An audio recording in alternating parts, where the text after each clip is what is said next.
And are nonviolent protesters now labeled terrorists? Really?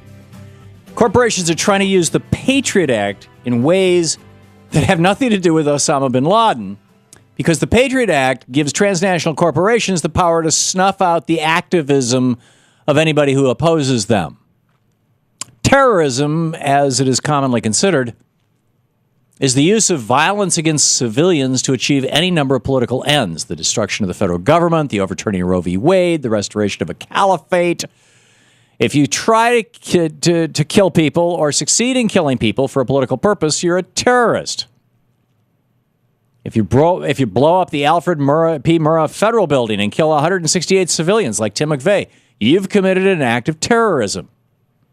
Seems pretty self-explanatory, right?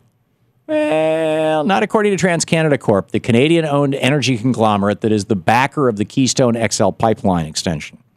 A new set of documents obtained by a progressive group, it's called Bold, Nebraska, shows that this foreign corporation is encouraging American law enforcement agencies to treat anti-pipeline protesters as if they were terrorists.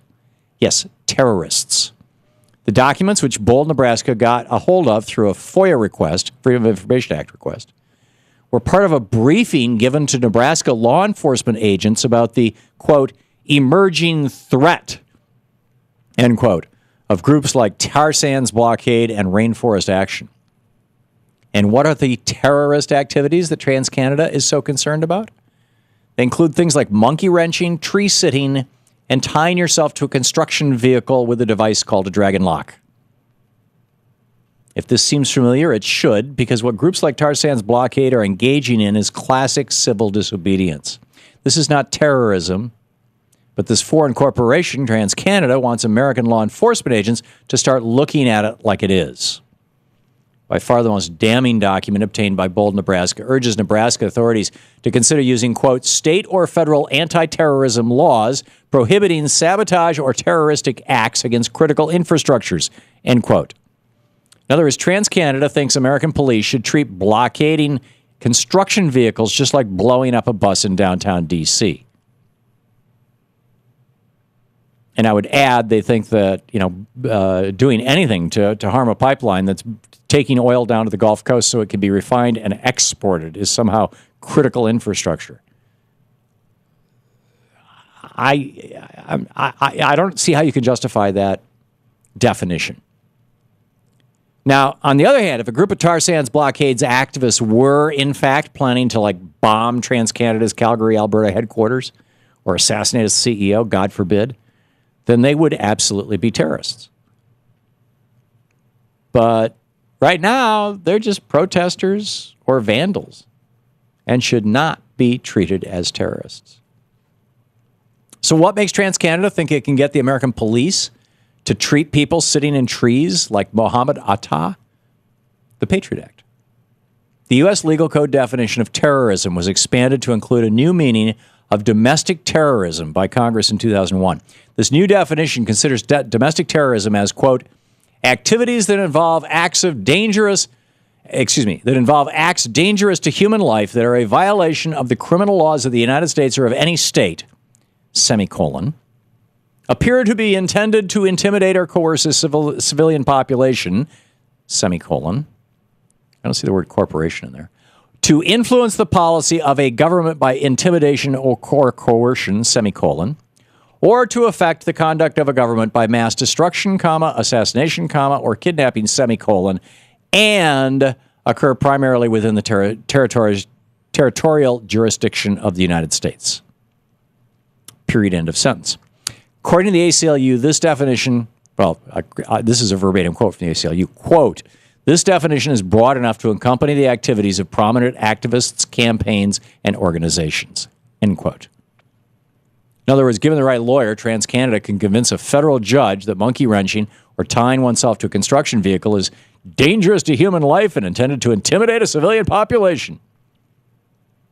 We already know, thanks to Edward Snowden, that our government has used the broad powers of the Patriot Act to amass a large collection of American citizens' telephone records, something that even one of its authors, Republican Congressman Jim Sensenbrenner, has said goes beyond what he thinks was its original intent. Do we really want to give corporations this sort of power to misuse our criminal justice system? Our founders envisioned a society in which all were held accountable to and by the law, not a society in which vague and overly broad statutes empower foreign private corporations to persecute American activists. So, bottom line, let's repeal the Patriot Act, not only to preserve our civil liberties, and not only to protect our democratic republic from the predation of transnational corporations, but to protect our right to protest. This seems just as American as apple pie.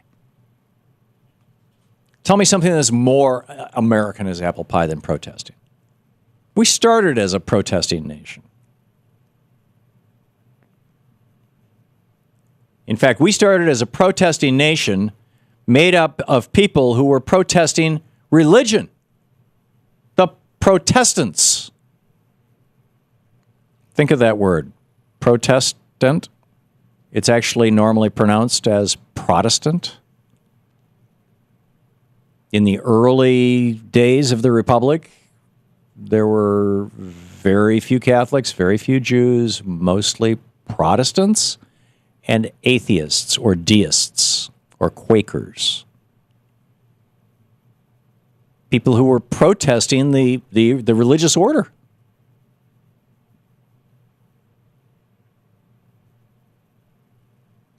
It's like, so that we were protesting religion. The protesters came here. I mean, religion in Europe. Followers of Martin Luther, followers of Henry VIII, whatever. Followers of Oliver Cromwell. Came here. And then started protesting England's economic policies via the British East India Company. And then started protesting England's political policies. And then, I mean, this is where it gets really amazing. You know, TransCanada is saying if these guys commit, say, even a small act of vandalism, that is terrorism. What was the Boston Tea Party?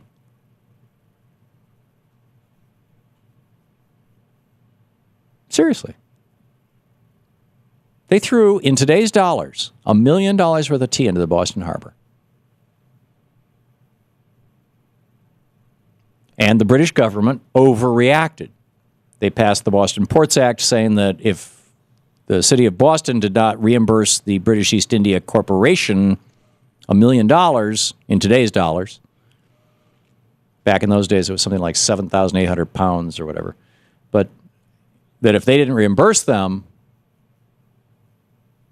that, you know, they were going to seal off the Boston port. And Boston said, pfft. And so they sealed off the Boston port, and boom, the American Revolution was off and running, in part.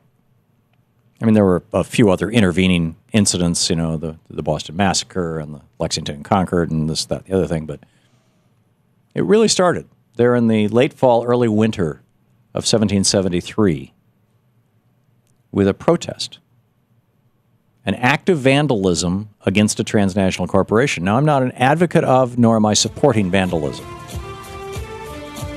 But if somebody's going to commit vandalism, they should be prosecuted as a vandal, not as a terrorist. And if somebody is going to simply protest, then they should be prosecuted for civil disobedience for protesting, not as a terrorist.